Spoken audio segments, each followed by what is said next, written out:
Minu nimi on Erik Purje.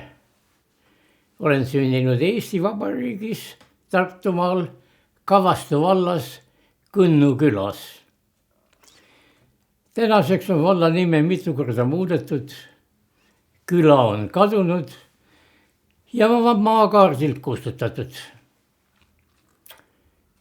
Augustis 1944 värvati mind Saksa lennuväe abiteenistusse.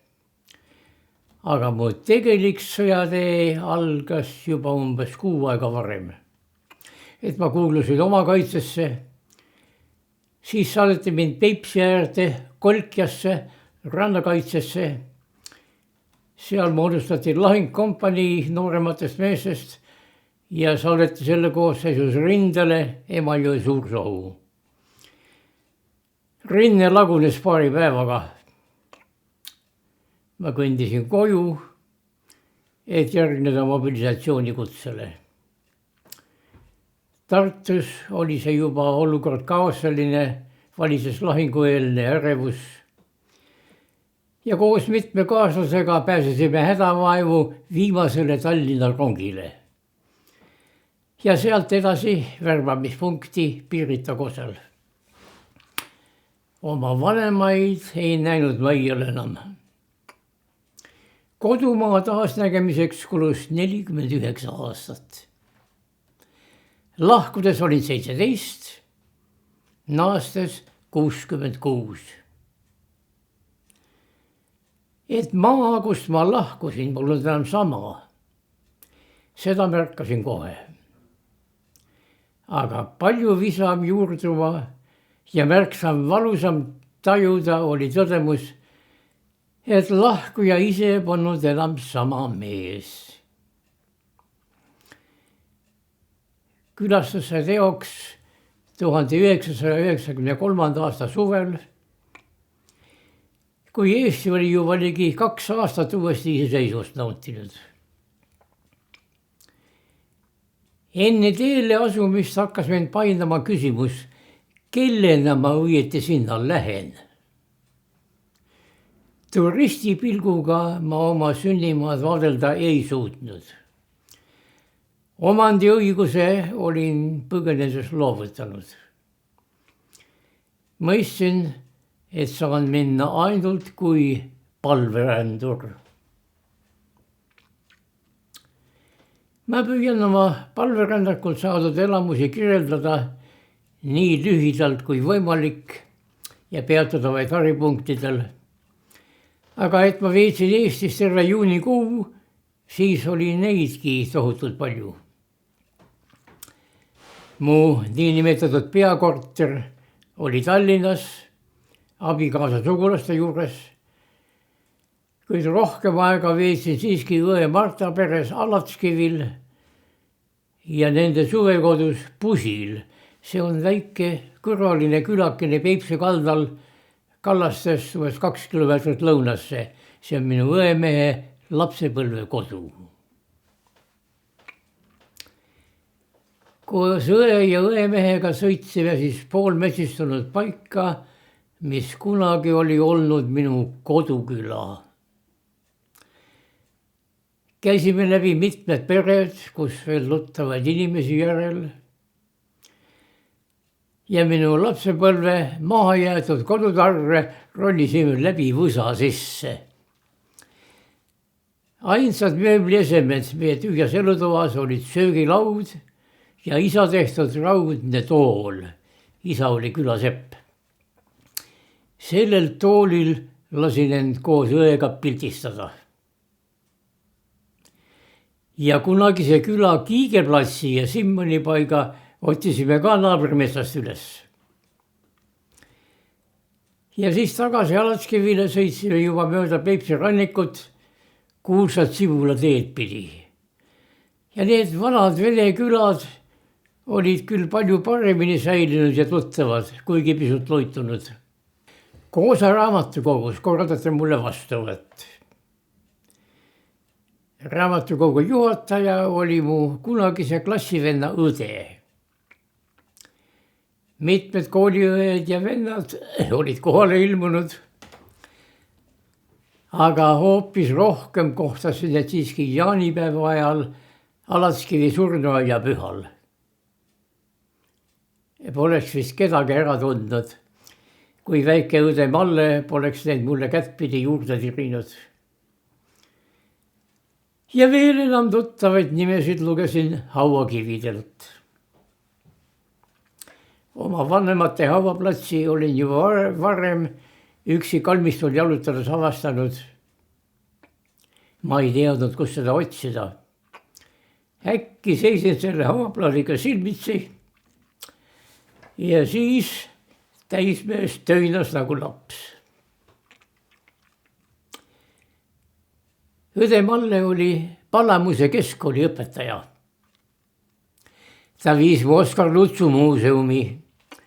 Mulle tutvustati siis kuulsa kevade klassituba, ülendati isegi Kentucky lõviks ja pandi nurka ühele põlvele ajuraud peos. Ja siis läksime õe ja ühe naiskolleegiga Tootsi kõrtsi seda sündmust väärikalt tähistama. Ma viisin daamid lauda, ise marssisin leti ette ja käratasin seal askaldavale neiule valju häälega 3 latipatsi palun. Ja noorka tütarlaps kohkus ja hakkas kogelema, et neil sellist jooki ei ole. Ja mulle hakkas asi nalja tegema. Tõstsin häält ja protesteerisin nõudlikult, kuidas ei ole. Tootsi kõrts ja teil pole latipatsi. Ainult selle joogi pärast ma Kanadasse ja sõitsin. No rahvas hakkas juba meie suunas pilke heitma. Siis peremees ilmus kohale ja tema ka ei jaganud matsu. Nägi ainult rahulolematut Kanada miljonäri, kes vehkis nõudlikult oma paksu rahakotiga. Vabandas, et neil hetkel tõesti soovitud marki ei ole. Ehk härra lepib šampusega. No härra siis leppis. Rüüpasime kolmekesi šampust ja istitasime naerda. Sõõru metsas käisime veel mustikal ja seenel. Palalt otsisin üles oma kunagise koolijuhataja ja lemmikõpetaja Enn Juraku. See 80-le lähenev ja Siberi vangilaagrit läbi teinud mees oli nii tarmukas ja rõhikas, et andis imestada. Õde Marta ja õemees Lembit laulsid mõlemad Alatskivi segakooris. Mina ka ühinesin nendega, esinesime jaanituulel ja sõitsime bussiga Elvasse maakondlikule laulupeole. Tallinnas oli samal ajal noorte laulu- ja tantsupidu, seal ma osalesin küll ainult pealtvaatajana ja kuulajana. Aga minu suurim muusikaline elamus toimus Pärnus. See oli segakoor Kungla kontsert ja koorijuht Herbert Pulk sai just 70-aastaseks, see oli tema juubelikontsert. Koorivanem Harri Nõmm oli mu vana tuttav Tihemetsa metsatehnikumist ja tema vaheldusel siis mina juhatasin 2 laulu. Nendest üks oli mu enda helitöö ja esinesin isegi 2 soololauluga. Ja minu kui väliseestlase osalemisest tehti suur number. Hulk võrratuid elamusi. Palju poole sajandi taguseid tutvusi sai uuendatud ja mälestusi elustatud. Ja ikkagi oli see vaid palverännaku üks faas. Kadunud poeg jõudis koju. Kuid ärgem unustagem, et ta lahkus kodust sõdurina. Südames naiivne lootus tulla varsti samal moel tagasi relvaga käes. Ja kohtumine maha jäänud relvavendadega oli samuti palverännak. Ja selle paremaks mõistmiseks tutvugem ehk kõigepealt taustaga. 1927 oli viimane ja noorim aastakäik, mis möödunud sõjas kuulus mobilisatsiooni alla. aga nendega liitus vabatahtlikult hulk nooremaid. Ja kokku sai lennuväe abiteenistuslasi umbes 3000. Läänemaailma jõudis neist vaevalt kolmandik. 2/3 jäi ida poole raudeesriiet. Ja missuguseks kujunes nende saatus, sellest polnud meil läänes palju pikki aastaid vähematki aimu. Ja küllaltki kirev oli ka läände pääsenute saatus. Kuid sellest saime ülevaatlikuma pildi tänu ühele Torontos elava entusiastile nimega Kalju Jõgi. Kalju võttis endale südameasjaks selgitada, kuhu keegi meie poistest pärast seda sattus ja ta pidas paljudega isiklikult ühendust.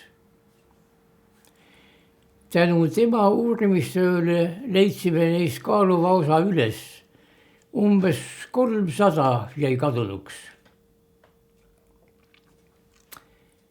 Aprillis 1968 toimus Torontos meie esimene kokkutulek. Me käisime regulaarselt koos 8 aastat. Aga vormiline alus pandi lennuväe poiste klubile alles oktoobris 1976. Klubi oli meil ülemaailmne, pea korteriga Torontos. Me valisime juhatuse ja kehtestasime ühekordse eluaegse väikese sümboolse liikmemaksu. Tegevuskapitali saime vabatahtlikest annetustest ja paljud poisid olid selles osas üsna heldekäelised. Mitmel pool maailmas tekkisid meile sidemehed, need oli USA, nii ida kui läänerannikul, oli Inglismaal, oli Austraalias, Rootsis oli isegi omaette tegutsev Rootsi rakukene. Suur murrang leidis aset neil aastatel, mil Gorbatšovi käivitatud glasnost ja perestroika lõid raudeesriidesse esimesed praod.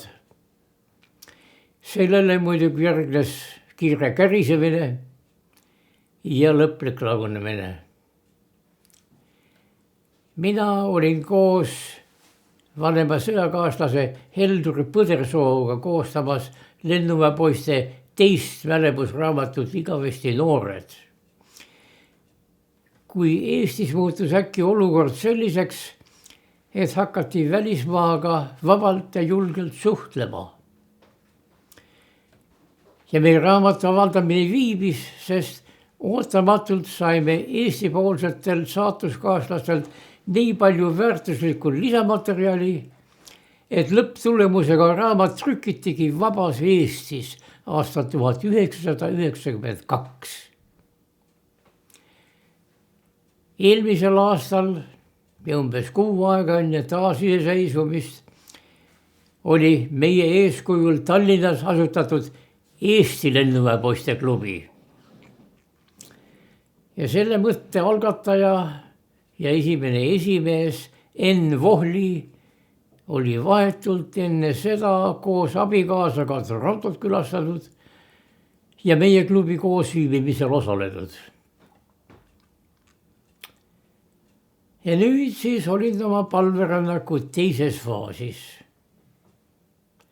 Kohtumas mitmete vanade ja paljude uute tuttavatega. Ühiselt lahti harjutamas keerukaid saatuse sõlmi. Kohe päev pärast saabumist, kui ma olin vaevalt saanud oma lähisugulastega tervitussõnad vahetada, tuli Harri Nõmm abikaasaga mulle Tallinnasse järele ja viis mu Pärnu. No Harriga oli mul palju juttu. Nagu eelpool öeldud, olime vanad tuttavad, kuid nüüd selgus, et olime ka kooli, laulu ja relvavennad. Kuigi ühelgi tasandil mitte samaaegselt. Kui eelmainitud kontsert möödas, ootas meid koos viibimine Pärnu lennuväepoistega. ja nii nagu meie klubil oli oma Rootsi rakukene, nii oli Eesti klubil oma Pärnu punt, mille vaimseks isaks oli juhatuse liige Vaino Kallas. Nad Pärnu poisid hoidsid tihedalt kokku, sest neil oli kõige rohkem ühiseid mälestusi. Need poisid olid sõda lähemalt näinud kui teised. Mõned olid isegi koos sakslastega Kuramaalt Sõrvesäärde dessandi teinud ja lahingus osalenud. 3 neist väristati 2. klaadi raudristiga. Enamik lennuväe poistest siirdus pärast kodumaalt lahkuvist Kuramaale. Suur osa, mina kaasa arvatud, viidi oktoobri lõpul Saksamaale. Aurik Mimi Horn viis meid Leepajast Danzigisse.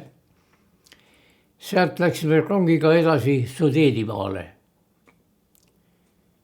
Pärnu poisid aga jäid Kuramaa kotti kinni kuni Saksamaa kapitulatsioonini mais 1945.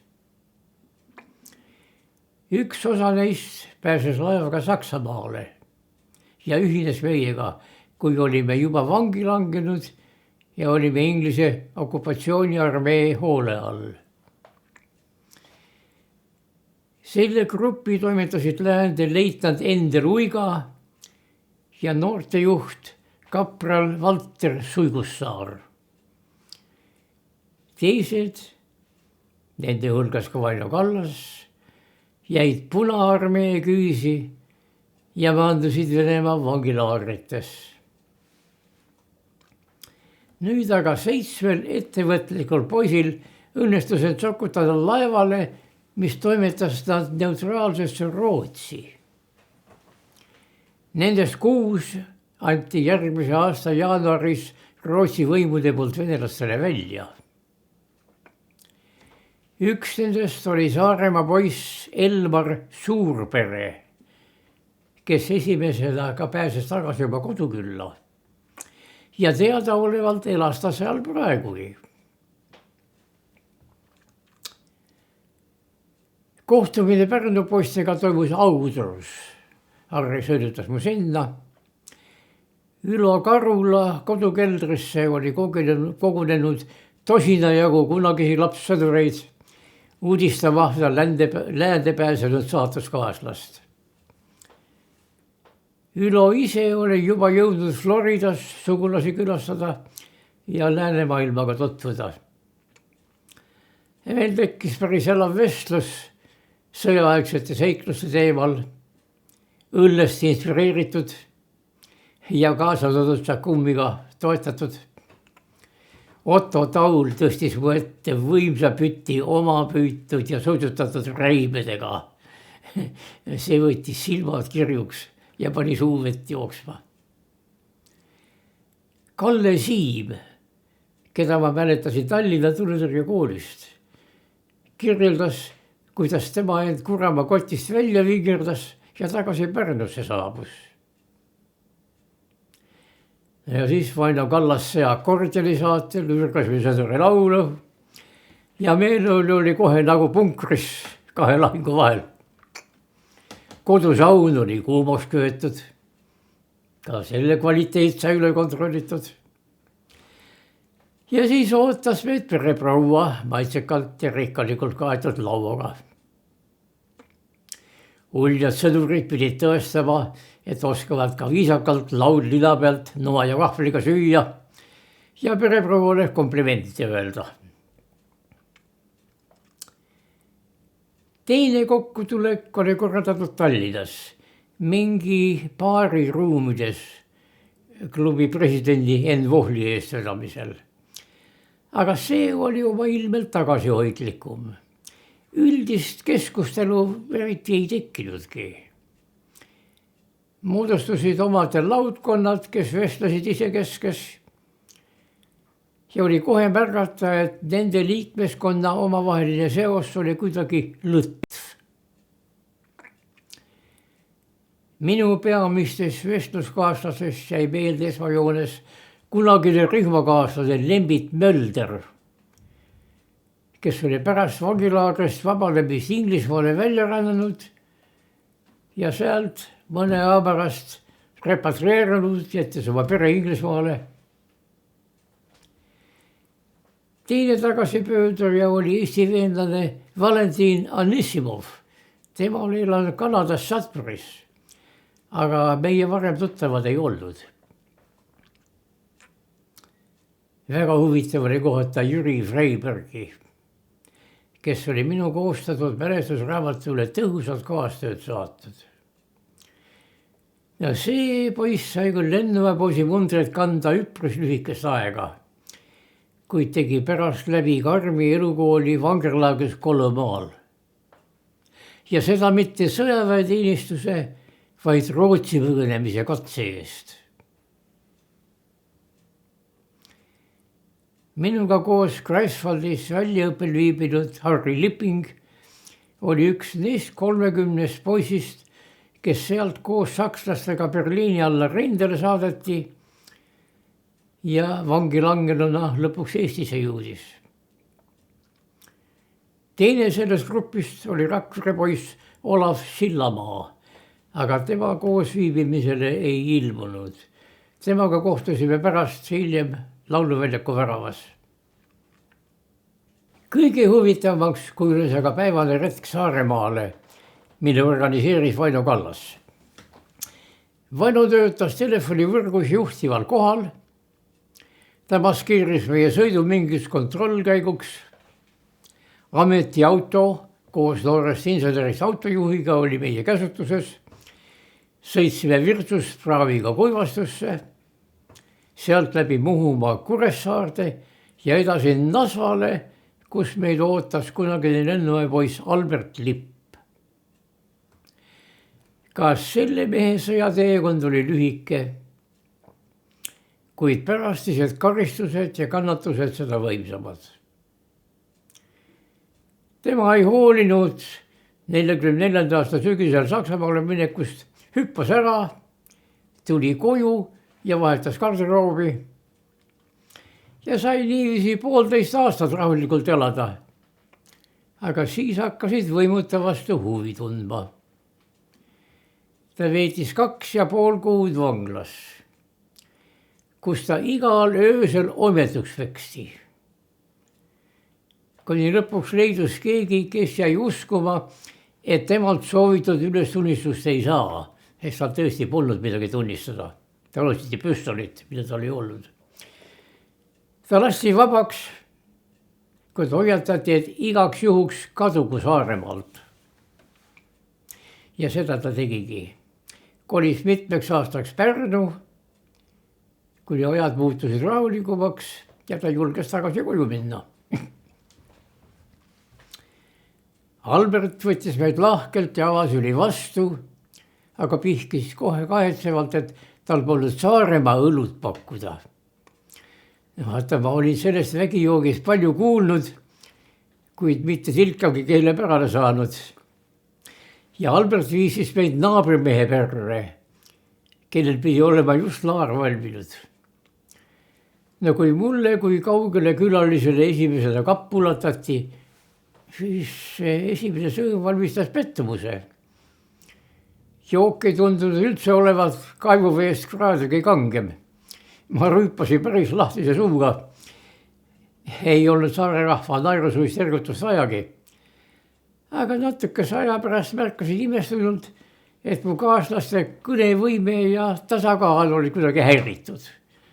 Ja siis, imede ime, tabas samalaadne halvatus mind ennast. Kui me autosse istusime, et Sõrvesääre lõunatippu sõita, siis tänasime õnne, et meil oli noore inseneri näol kaine kutsar olemas. Vaino tutvustas meile kunagisi lahingupaiku. Ja tema oli ka üks neist, kes Kuramalt dessadiga Sõrvesäärt rändas. Ta näitas meile isegi põõsast, mille alla nad oma lahingus langenud sakslasest allohvitseri matsid. ja siis toimetasin Alberti Nasvale tagasi. Albert oli hoos, peibutas meid veel Vihu sauna ja Keedu kartulitel hautatud kalaroaga. Aga meie aeg oli piiratud, sest mõnekümne kilomeetri kaugusel pidi leiduma Vätta rannaküla. Ja selle tahtsime üles otsida, sest seal pesistes vainu teadmisel kunagine Rootsist välja saadetud relvavend Elmar Suurpere. Teel sinna tabas mind aga veel üks üllatus. Risti üle tee sibas auto ees läbi üks imearmas loomake, keda ma polnud karjapoisipõlvest saadik näinud. See oli siil.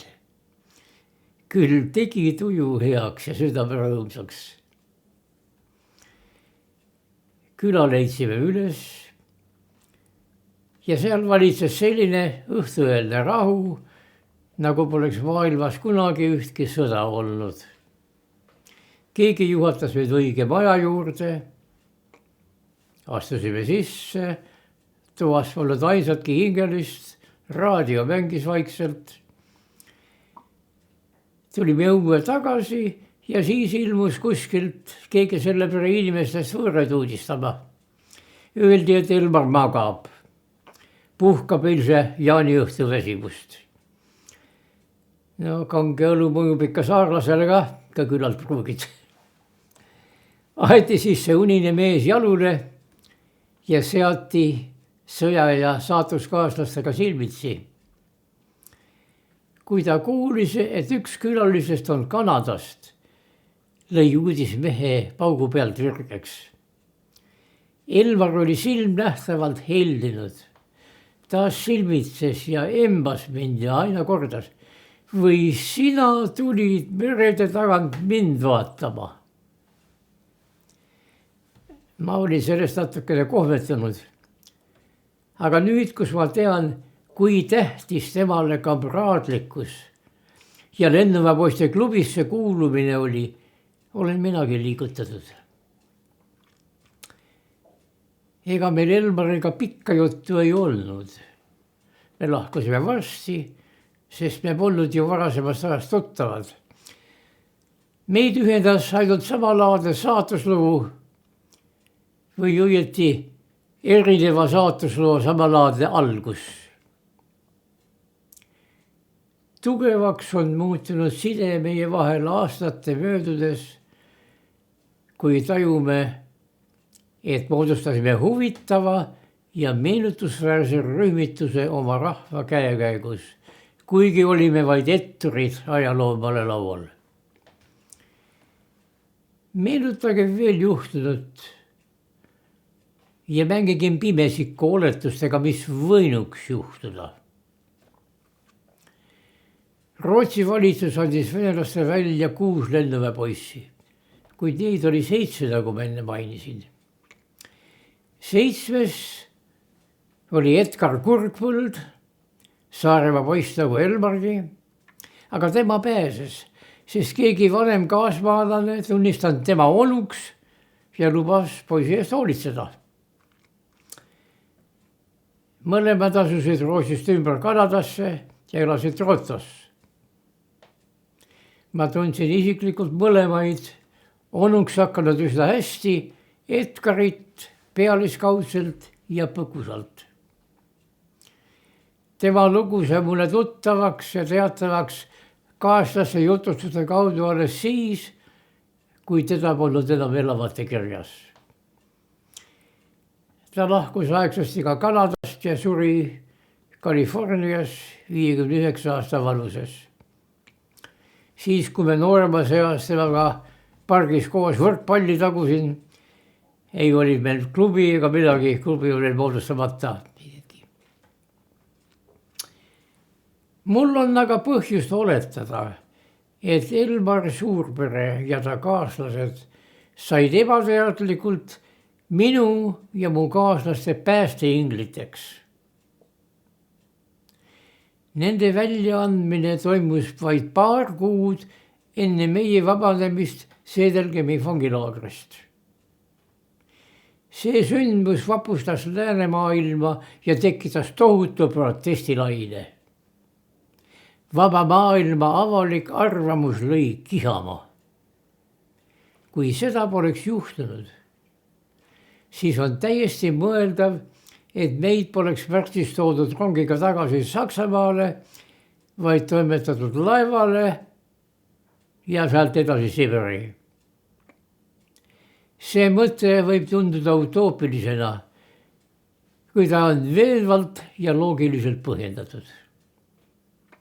Meenutage korraks tollaseid ajaloosündmusi.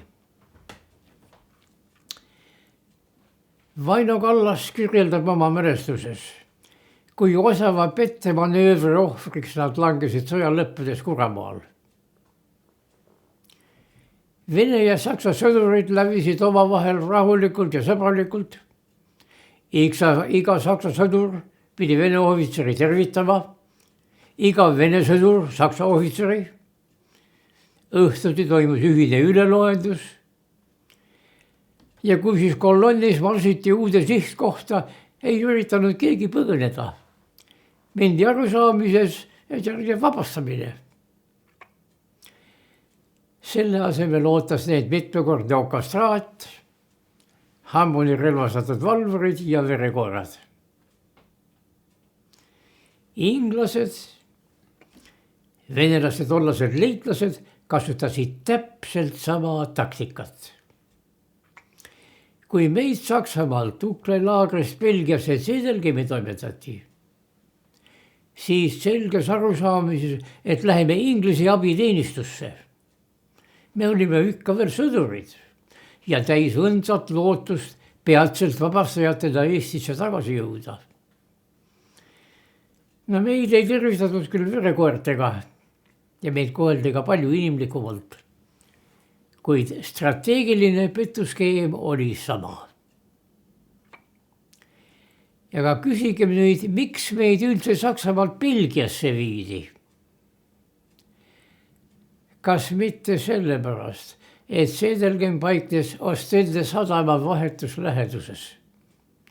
Meie laevale toimetamine oleks olnud hõlbus ja äratanud sootuks vähem tähelepanu kui Saksamaal. Ja pidan ka meeles, et venelased nõudsid Sedelgemist välja 2 Läti ohvitseri. Üks antigi välja, teine nende rügemendi ülem kolonel Krippels pääses tänu sellele, et ta üritas enesetappu ja läks hailasse. Eesti lennapoiste klubi nimekiri äratab veel mälestusi. Neist 78 nimest on paljud mulle tundmatud.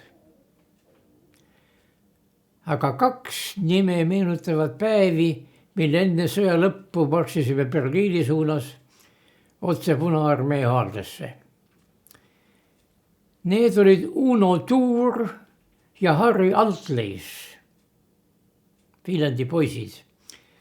Meie klubi liige Villi Mandra tundis mõlemaid ja jutustas, kuidas need 2 ettevõtlikku poissi tegid julge otsuse. Selle asemel, et meiega koos asuta paanikas põgenema, hüppasid ära, hankisid endale kuskil erariided ja sokutasid end teispoole rindejoont. Nad sõitsid rongiga Eestisse, salgasid oma sõjaväeteenistuse maha ja pealekaebajaid ei leidunud. Mõlemad jätkasid oma haridusteed ja vähemalt 11 omandas kõrghariduse. Risk oli suur, kuid tasus ära. Aga kes nimekirjast puudub, on mu saarlasest sõber Albert Lipp. Kui ta Kanadat külastades mulle oma loo oli jutustanud, lõi ta pärast kõhklema ja palus raamatus oma perekonna nime mitte mainida.